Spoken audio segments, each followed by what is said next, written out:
Welcome to Here Where You Belong, your go-to podcast for exploring belonging, with your host and belonging expert, Dia Irby. We are thrilled to have you join us. Together, we'll dive into the depths of what it means for each of us to find our own place in the world, whether it's within our communities, our relationships, or within ourselves. Today's episode is meant to inspire, uplift, and remind you that no matter where you are or where you're headed, you have a place where you truly belong. So, grab a cozy spot and settle in. Welcome to Here Where You Belong. Hello, awesome belongers. Welcome home to Here Where You Belong podcast. Today's guest is someone who listened to a calling many of us feel, but few of us actually follow. I'm Dia, your host. Get ready to be inspired and blessed. Help me welcome our guest today, Alison Gieschen. Say that right? You nailed it. All right. Hey, Alison. Hi. Oh, now let me tell you a little more about our guest. Alison is an author, prolific photographer, and travel blogger who, alongside her husband, sold nearly everything they owned to circumnavigate the globe by sailboat. After building a full life on land as a teacher, writer, and mother, she stepped into a completely different kind of journey, one shaped by open seas, new cultures, and deep trust. Over the past 8 years, what have you done in the last 8 years? Just stopping to think. Alison has traveled through 49 countries across 4 continents.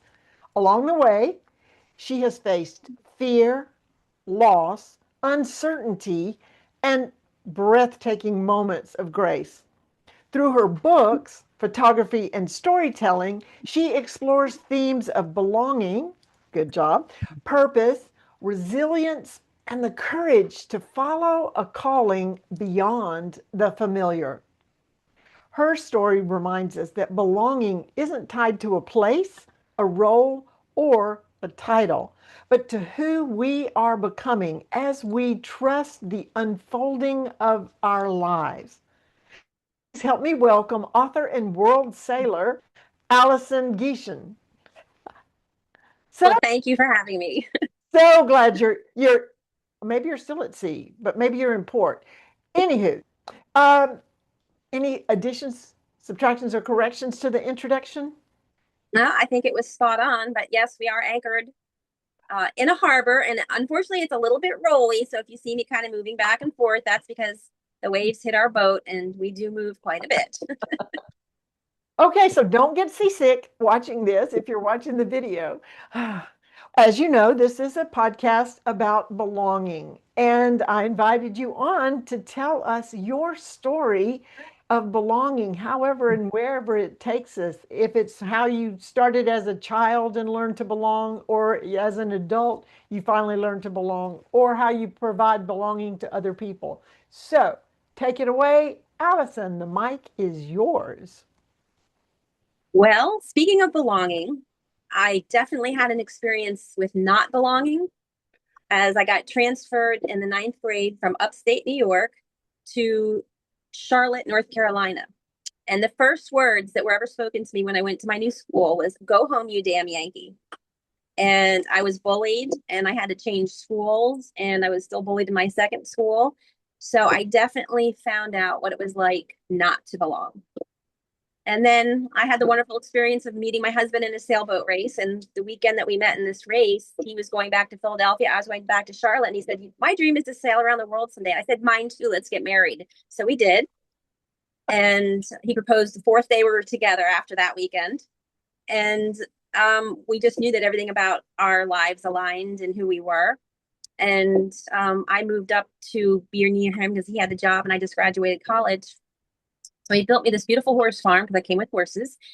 And then I found out what belonging was because I developed I was a school teacher, but I also developed an equestrian program. And we became very successful and went international and nationally competing around the world. And I just had this group of amazing children and horses. And we had such a strong bond and such a just a sense of purpose and accomplishment that it was magical. And I thought that I could never feel like I belonged anywhere more than I did there. But then when my last child finally got married and all my kids were stable, my husband looked at me and said, it's time. So we developed a 5-year plan. We found our boat. We educated ourselves. We sold everything we owned on land, the horses, the cars, the house. And we packed up onto our 43-foot boat and we started sailing around the world. And the people that we have met sailing around the world, you would think would be lonely. But what happens is you all end up in the same harbors and the same ports and the same countries at the same time of year. And the bonds that we've developed in this very rough and judgmental lifestyle, because if you can't cut it, you're booted out. So you're with a group of survivors who actually know what you've been through. And it just creates this really incredible bond. So we feel more like we belong in this community of people than we have at any other point in our lives. That is beautiful. You don't think about how if you can't cut it, you're booted out. Off tell the me island. more about that. Give you more about that? Tell me more about that.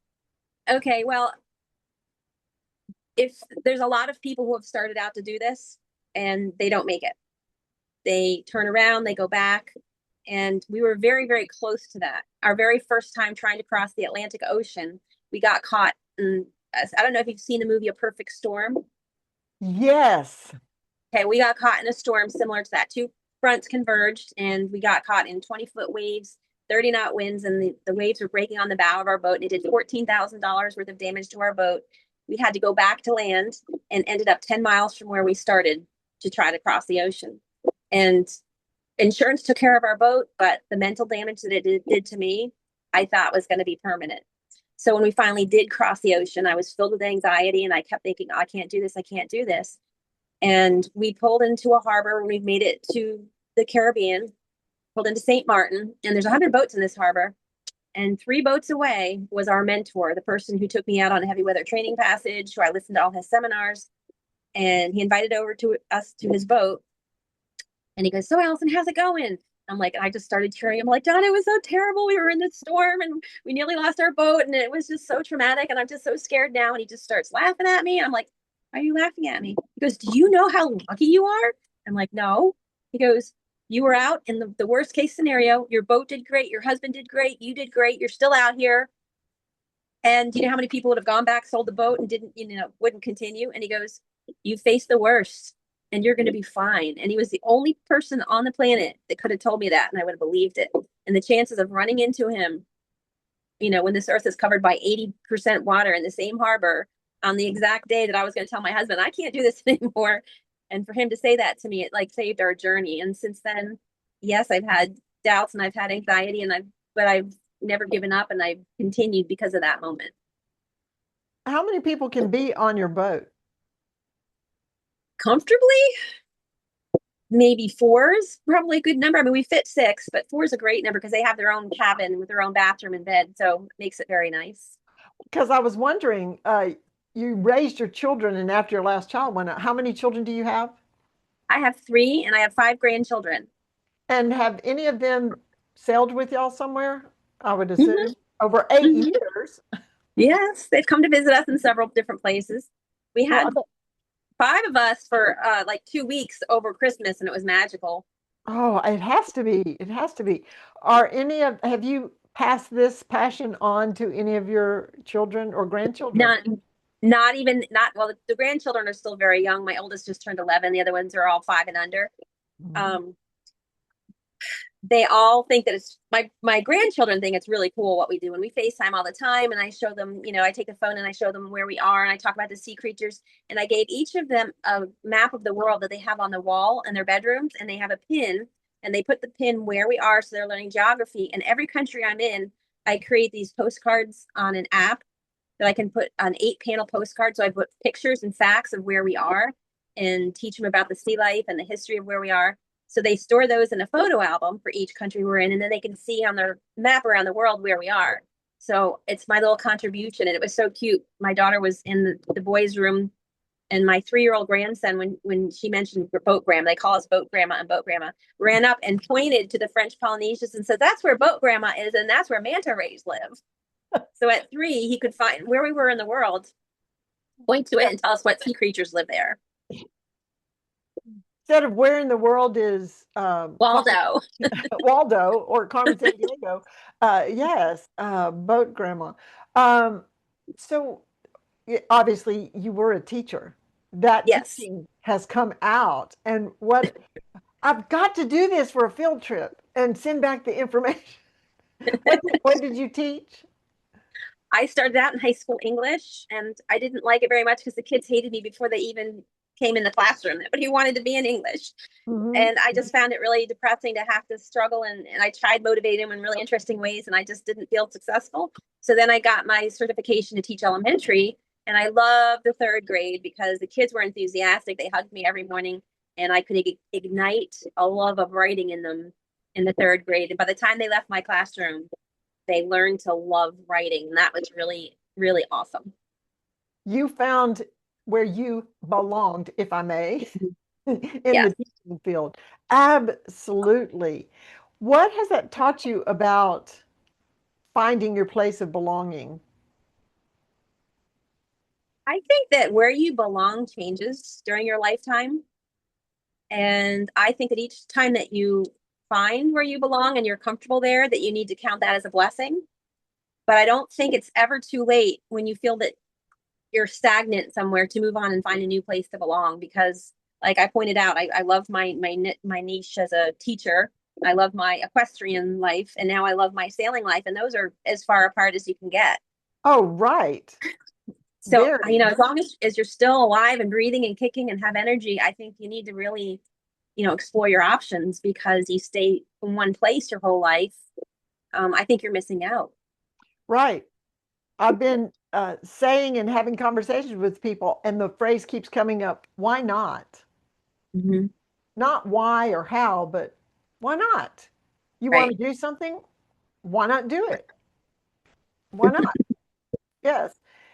Amazing. So, what, besides the perfect storm that you survived, are there any other scary moments or challenges that you had to? Oh, I'm sure there are. 8 years, right? Oh my gosh, there's so many that I had to put them in a book.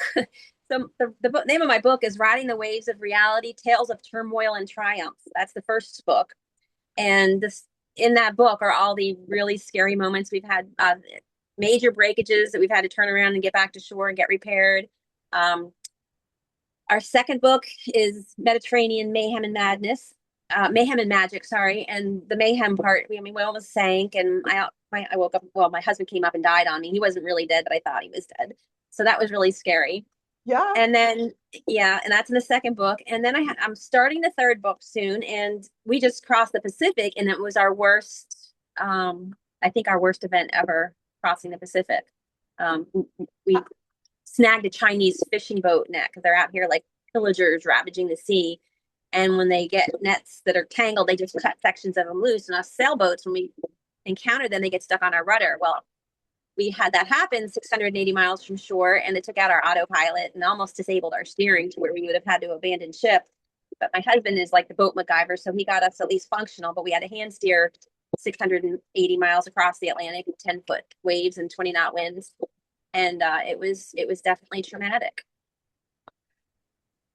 Wow. Well, and I mean, you're at the mercy of the water. You're out in the middle.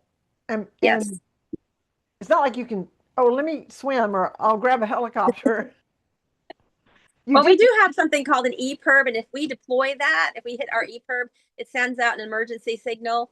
And depending how far away from shore you are, a boat might come rescue you if they're in the area, or if you're close enough to shore, they will send help to get you. So yeah, that was my next question. Is there something that you can SOS about? yes. Well, that's a safety net. That helps. And how are you a different person now than you were 8 years ago? There is such a huge difference between land life, where you have so much structure and your day is planned, and you wake up and you have your job or your work or whatever you do, and you have to be places, and you have to answer the phone, you have to put gas in your car, you have to grocery shop. And there's so many distractions that life is really about getting through your day and your routine. And when you take all of that away, when you have zero of that, and life is just about getting from point A to point B successfully, staying alive and love and afloat, you have so much more time to enjoy what's around you and to not have those distractions. It's just an incredible way to live your life. You really find out what's important and what's meaningful. And the experiences that we've had are just, yes, we've had our bad ones, but the good ones are just life-changing, really. That is so appealing, actually, especially on a very hectic lands day. Mm-hmm. Have you, I guess the word would be recruited, maybe mentored anyone to follow in your footsteps? I don't think so, because only 0.01% of the population ever do this. It's a very, very, very small group of people if you look at the pool of humanity. And yes, we've given advice to people that are already out here, but there's so few women. There's so many men that are out here sailing alone, or they have to find other men because women just don't want to do this. And you really can't blame them. I mean, all your luxuries are stripped.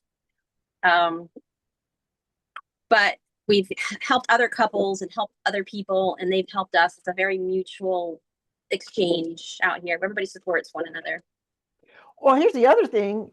If you're out already on the water and all the people you talk to and meet are people already on the water, you're not going to find land livers that are thinking about going to sea. So there is that challenge too. Wow, so much fun. And this conversation, we're going to stop for a second, take a quick break, and be back after this brief break.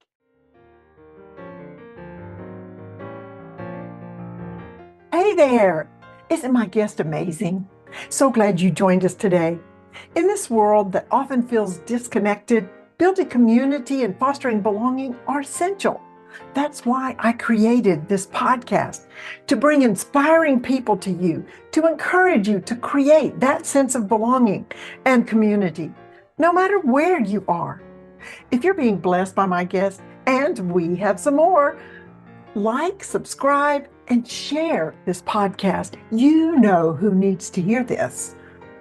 Stay connected, stay true to yourself, and always remember, you belong. Now, back to our amazing guest.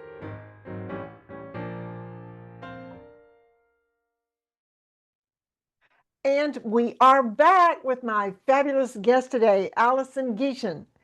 And if you've watched any of these podcasts, you know I ask my favorite 3 questions. What do you consider is your greatest accomplishment? Question 1. My greatest accomplishment is that my 3 children turned out to be what I consider wonderful human beings. And they all give back, and they tell me stories that warm my heart because they're truly good people, and they have a strong faith, and they're excellent parents, and I just couldn't be prouder. That is, that is a reward when I have no greater joy than to know that my children are in truth. And I have heard people say, as long as they don't go to jail. I'm like, people, can we have a little bit higher expectations? Yes, it is warming. And of course, a lot because you focused on helping them become the people they were meant to be, and giving them the freedom to be land lovers and not out at sea. Were they? Although these parents that have their kids out at sea with them are pretty incredible, and those kids are very, very unique and have a lot of life skills because of their environment. So I don't think it would have not benefited my kids to do this. I just wasn't in a place in my life that I could do it. Right. You weren't out there, so they weren't either. But they were involved. How involved were they with your horses? My daughter, very. My boys had other interests. They were into scouting. My husband was a scout leader, and they did a lot of camping and hiking and ice hockey. Oh, well, that works. And they were very excited about the Olympics Yes. this year. Yes, yes, yes. Well, that is number one, building the legacy we leave behind, but also you mentioned 3 books that you've published, or a third one you're about to publish. Those were all about life at sea. Did you have other books that are not? Okay. Yes. And you're an I have, English teacher, so you're that naturally maybe. yes, I think I have 7 books published. I haven't counted recently because I keep putting them out so fast. I have a children's book, Sienna, which I just put out this past year. And my husband and I are avid scuba divers. So all of the, well, I have not yet met a mermaid. All of the sea life is real in this story, and all of the things that she encounters below the ocean are real, facts facing our oceans and things, and environmental concerns. And in the glossary of the book is a photo of the real sea creature and then the facts about those creatures. And I just wrote the sequel, Marlin, which is a boy mer child in her community, and the story is going to be about him. And his is also going to have a glossary, but with ocean currents and tides and moon cycles and things. So, and I have teachers' manuals to go with them. So Wow. those were out here, but I also had a really neat book called Julia's Vaulting Dream, which is the equestrian sport that I taught. And it's through a 3rd-grade child and her eyes, through her view of finding out about this sport and then engaging in this equestrian sport. And I had another book called Legend of Altor, which is a bullying experience, but it's mixed with magic and wizards and a magic talisman. But it's all based on my son's bullying experience at school. So while I write fiction, they all have elements of real things in them. My fiction, even my adult fiction, I just wrote The Seven, which just yesterday won the Silver Award for Readers' Views for the Christian religious book genre. So I got 2nd place out of thousands of books. So I was really excited about that. And that takes 7 characters from around the world, different cultures and different places on the planet. And it's almost like a historical fiction, as you learn about the histories of their culture, their environment, where they're from. And those people are picked to represent the pool of humanity, and they're being judged by God and the Father, and they're deciding the fate of the human race. And so that is a culmination of my experiences in these places, or these characters all have a special meaning to me, even though they're from 7 different totally places on the planet. So I take my experiences and things in my life and real things, and I put them into my nonfiction, and then my fiction, I'm sorry. And then I have my 2 books out so far about the first 3 years of our journey, and then the second 2 years in the Mediterranean. Well, fiction should read nonfiction, and nonfiction should read like fiction, I've heard. That's I never heard that before. That's cool. Yes. Those books did you write before you went to sea? I wrote The Legend of Altor, Julia's Vaulting Dream, and I also have a book called Blue Ridge, which again is a fiction book from the Blue Ridge Mountains, but there's a lot of truth because I did grow up in that area in the second half of my life. And it's a young girl who starts out in an abusive situation. It's her, coming of age story and her hardships and everything that she went through. So I wrote those 3. And I also had Heart of a Champion, which is a nonfiction book about my horse and him falling in a frozen pond and nearly dying and his rescue operation. So those 4 I wrote before I left, and then all the other ones are since I left. What was the difference for you in writing on land with all the distractions, and writing with maybe seasickness? I don't know. Well, I can't write if the sea is too rough. It would make me sick to be at my computer typing. So I just have so much more freedom to immerse myself in the project and not come up for a breath of air until it's done. So I have a very quick rate of getting through that book and reading it. And my husband is my editor. He's an amazing editor, and he does all the formatting and the cover designs. And so we make a really good team. So I put out a book, and I got my editor and my cover designer and my formatter right here. So that's why I can be really prolific when I'm out here. That's amazing. Amazing. The second question, I mean, we could stay forever on, because yes, I'm fascinated with publishing. But what makes you feel like you belong? I guess the sense of community that I talked about, and I've actually developed the best friendships I've ever had in my life with the current people that we're out here sailing with.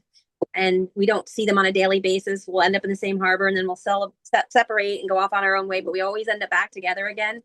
And the adventures that we have and the way we're able to help one another, There's just nothing like it that I've ever experienced in my lifetime.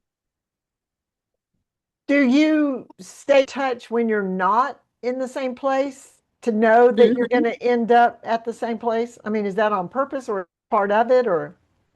It's definitely on purpose. We all want to be together, but we all get pulled away for different reasons. Um, for us right now, we're pulled apart from everybody because our engine is broken and we're waiting for a part that we had to mail off to Tahiti and get that part fixed because it's not, our engine was built in the 1980s and there's no replacements. And we can't even get a new engine here because there's no marinas. We're in the middle of the French Polynesian Islands with nowhere to pull a boat out or, do something major like this. So we're literally dead in the water waiting for this part to get here and then pray that when we put it in the boat that our engine starts so we can be on our way again. So all of our friends are not going to sit here and wait for us. They're off exploring the Tuamotus and the beautiful atolls and all these islands in the French Polynesians. And we had to fly to Tahiti last week to bring this engine part and pay for it and get it underway to get fixed. And we actually went out sailing with, some of our really good friends just to be back on the water. And we always like to sail again. But and then last night, friends of ours came back to this harbor because they felt sorry for us and they don't want us to be alone. So we'll be with them for the next couple of weeks. That's great. How much, maybe you don't know. Maybe you'll just know when it's this longer. Is this the plan? We don't have a plan. That's the other thing about Love it. this incredible life is that we are exactly where we need to be. We're exactly where we are when we need to be there, and we don't mess with that. So we do short-term planning. Like when we get our engine fixed, we're going to try to go visit some places that we really know we want to visit in this area, and then we'll go off to New Zealand and Australia, and then maybe up to Thailand. But that could totally change. Why that may be our short-term plan. That may be our short-term plan. We don't know what's going to change between now and then because before we started, my husband made a plan 10 years to get us around the world. And we got as far as Ireland and then we're stopped for 2 years because of COVID. So, you don't know what's going to happen. We've been to 5 countries where we've been there 3 months or more waiting for boat parts. So there's no point in having a plan because you just don't know where you're going to be or how long it's going to take to get there. Freeing or scary? Neither. It's just part of the journey. I guess it's freeing because, people are like, well, what are you going to do when you're done sailing? I was like, we don't know. Maybe we won't stop. Maybe we'll live on our boat till we're 80. There's a lot of 80-year-olds out here, believe it or not. So we don't plan. We just take day to day and just appreciative for every moment that we're still alive, still in love, and still afloat. What about um, services or attention or just don't get sick? We have a very well equipped medical kit with antibiotics and everything in it. And if something happens, and I can tell you, we've been to the doctor maybe 3 or 4 times during these 8 years. And it's so cheap to walk into medical facilities here. Like I brought my friend to an emergency room just the other day and they didn't charge her anything, nothing for going in and getting diagnosed and giving her a prescription and sent her on her way. There's zero charge.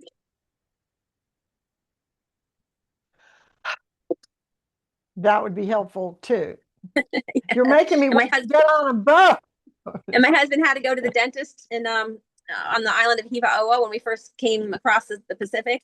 And he went in there and the guy, fixed his tooth and did whatever. And he goes, okay, how much do I owe you? And the guy said nothing. In the French Polynesians, I mean, if it's an emergency dental, there's no cost.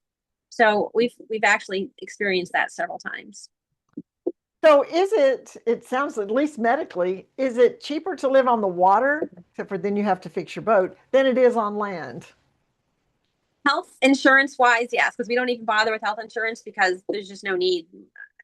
There's so many countries that have free or low cost healthcare. And when you're in the US, you don't realize that. You think everybody lives that way, and it's not the truth. In fact, we met people who go on vacation to Portugal just to get all their medical things taken care of because it's so inexpensive that they can take the plane over, stay there for a week or two, and fly back, and it's less than a trip to the doctor. Ooh, It's something to think about, isn't it? it is. So other than that, is it cheaper to live on, or less expensive, let me say, it's not cheap, I know, less expensive to be on the water owning your boat than it is on land? I'd have to say yes. I would guess. I mean, you have to, you have boat expenses like you would a house expense. And I guess when you dock, you pay.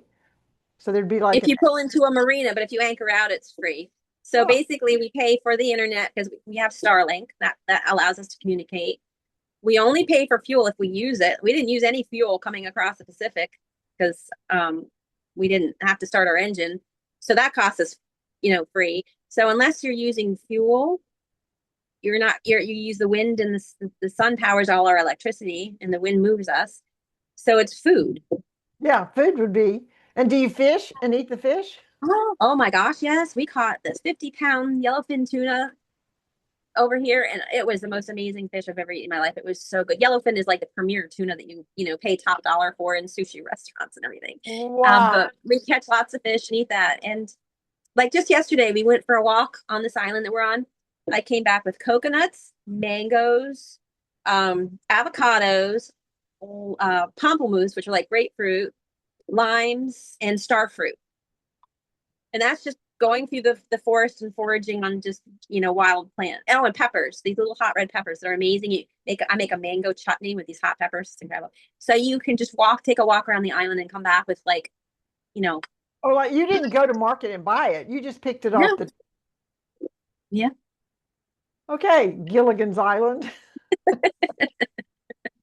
Well, my third question, which you have already answered, is what is your favorite quote? And it's actually your own quote, but if you would repeat it again, what is it?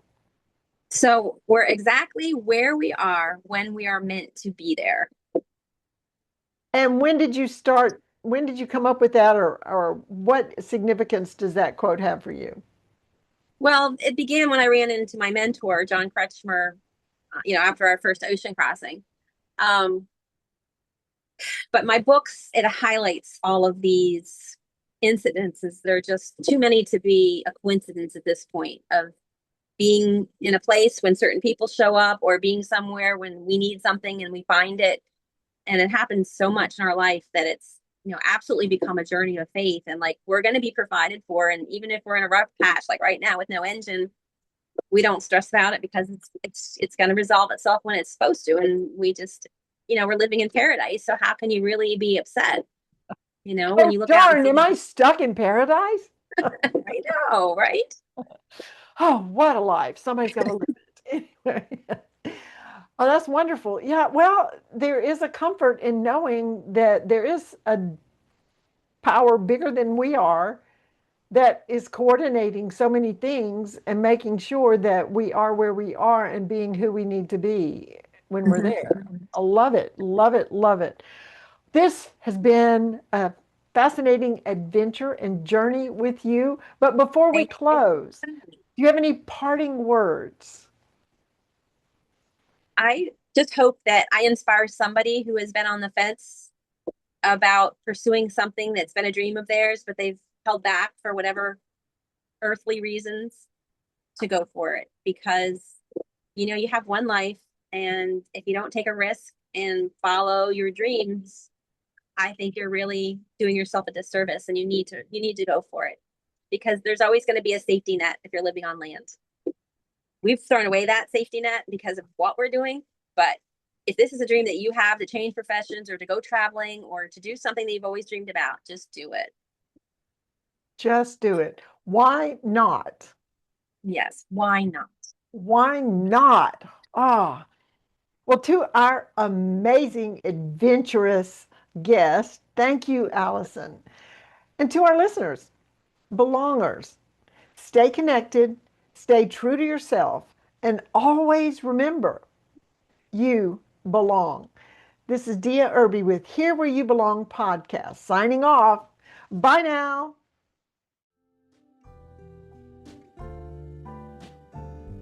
Thanks for tuning in to Here Where You Belong. We hope today's episode has inspired you to embrace the beauty of belonging in your own life. Remember, no matter where you are or where you're headed, you have a place where you truly belong. Join us again next time for more insightful conversations and heartwarming stories. Until then, stay connected, stay true to yourself, and always remember that you belong.